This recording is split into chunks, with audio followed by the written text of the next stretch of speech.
Kelanchal times, हर खबर पर हमारी नजर। लुधियाना में गैसपुरा गैस रिसाव की घटना में बचे लोगों ने जहरीली गैस में कथित तौर पर सांस लेने के बाद 3 बच्चों सहित 11 लोगों की मौत की भयानक घटना को याद किया।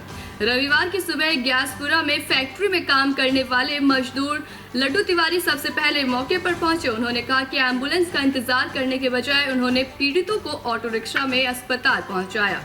एक रिपोर्ट के अनुसार लड्डू तिवारी ने कहा कि वो पास के गुरु तेग बहादुर नगर में किराए के मकान में रहते हैं, जिसके मालिक गैस त्रासदी के पीड़ितों में से एक नवनीत कुमार है। सुबह करीब 7:30 बजे उन्हें पता चला कि उनके मकान मालिक के घर के पास कोई हादसा हुआ है। ये देखने के लिए उनके घर गए तो वे सुरक्षित हैं या नहीं। उन्होंने कहा, मैंने नवनीत कुमार और उनकी पत्नी नीतू को उनके घर के पास एक सड़क पर बेहोश पड़े देखा। गैस की गंध पूरे इलाके में फैल गई थी और हम सांस लेने के लिए संघर्ष कर रहे थे। केंद्रीय कानून मंत्री किरेन रिजिजू ने सुप्रीम कोर्ट के अंतरिम आदेश जारी करने के लिए प्रधान न्यायाधीश डीवाई चंद्रचूड़ की तारीफ की है। कोर्ट ने रिटायर्ड कैंप नामक समस्या से जूझ रहे न्यायिक सेवा परीक्षार्थी को उत्तराखंड सिविल न्यायाधीश भर्ती की प्रारंभिक परीक्षा लिखने के लिए एक व्यक्ति की मदद लेने की इजाजत दी थी। इस आदेश की तारीफ करते हुए केंद्रीय कानून मंत्री किरेन रिजिजू ने ट्वीट किया, माननीय प्रधान न्यायाधीश डॉक्टर डीवाई चंद्रचूड़ का मार्मिक कदम उत्तराखंड के न्यायिक सेवा परीक्षा देने के इच्छुक दिव्यांग परीक्षार्थी के लिए बड़ी राहत। उन्होंने शीर्ष अदालत का रुख करने वाले परीक्षार्थी के वकील द्वारा ट्वीट पर पोस्ट किया गया स्क्रीनशॉट साझा करते हुए कहा कि पात्र व्यक्ति को समय पर न्याय मिलना बहुत संतोषजनक है। राइटर्स कैंप नामक समस्या में किसी व्यक्ति को लिखने में परेशानी होती है। ऐसे में इस समस्या से पीड़ित धनंजय कुमार नामक परीक्षार्थी ने लिखित परीक्षा के लिए एक व्यक्ति की मदद लेने को लेकर सुप्रीम कोर्ट का दरवाजा खटखटाया था।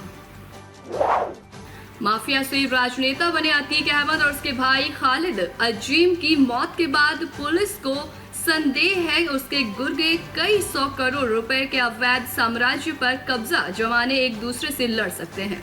अतीक के इस अकूत अवैध साम्राज्य पर वर्चस्व कायम करने की अधिक संभावना इसलिए है क्योंकि अतीक का कोई भी बेटा इसे संभालने की स्थिति में नहीं है।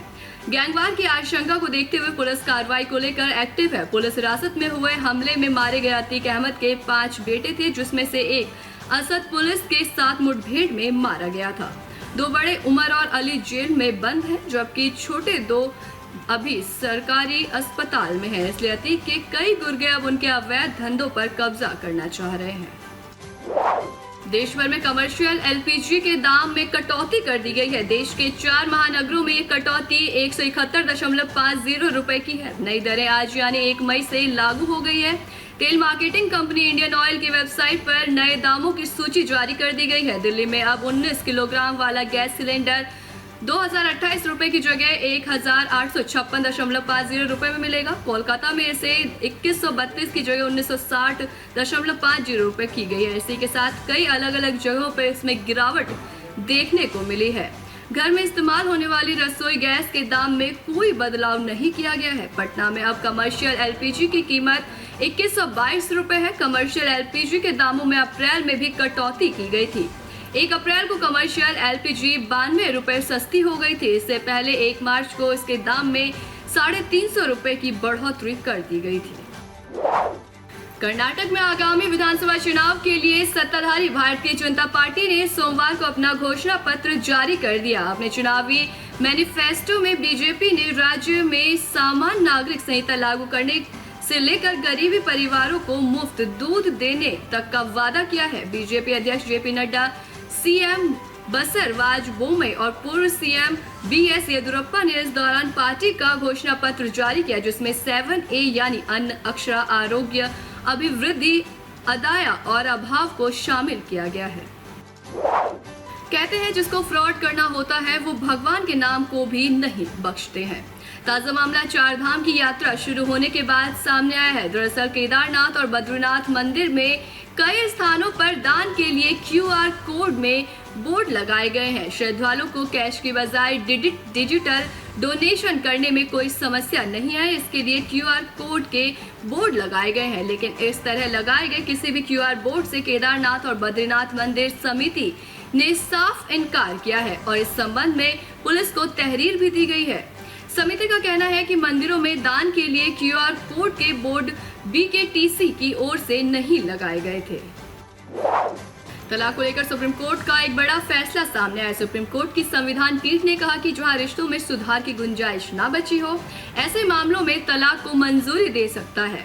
सुप्रीम कोर्ट की संविधान पीठ ने अपने फैसले में कहा कि संविधान के आर्टिकल 142 के तहत अपनी विशेष शक्तियों का इस्तेमाल करते हुए सुप्रीम कोर्ट ऐसी मंजूरी दे सकते हैं। विवाह के निश्चित तौर पर टूट चुके मामलों में कपल को जरूरी वेडिंग पीरियड का इंतजार करने की जरूरत नहीं है।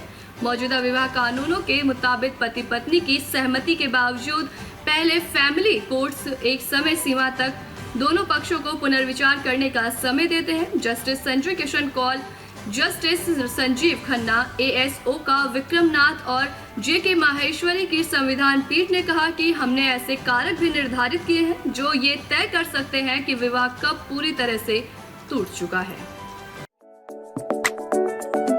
अरे ये कब भैया ऐसे वीडियो देखे जा रहे हो? तनिका सब्सक्राइब कर लो और हाँ, घंटा का बटन जरूर दबाना, तब हमारे वीडियो का नोटिफिकेशन सबसे पहले मिलेगा। यहाँ वहाँ का देखा तो हम तो क्या ही कहते हैं, जल्दी दबाओ।